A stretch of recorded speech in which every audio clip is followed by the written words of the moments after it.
আমি কিন্তু বানিয়ে ফেলেছি হচ্ছে গ্রামের মতন বিরিয়ানি আলু দিয়ে।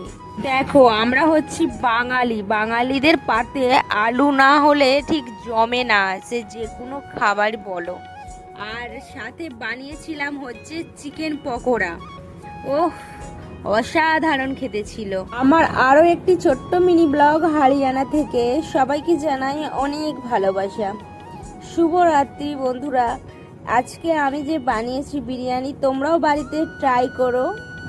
আর সাথে ছিল হচ্ছে ওই দই দিয়ে, ধনেপাতা, কাঁচা লঙ্কা দিয়ে একটু ওই কি বলে জানি না আর কি বানিয়েছি। আর সাথে ছিল হচ্ছে স্যালাড। আজকে রাত্রে খাবারটা কিন্তু মোটামুটি ভালোই হলো। আর শুভরাত্রি বন্ধুরা, সবাই ভালো থেকো, সুস্থ থেকো। আর আমার ভিডিওটা যদি ভালো লেগে থাকে আমার চ্যানেলের পাশে থেকো। আমার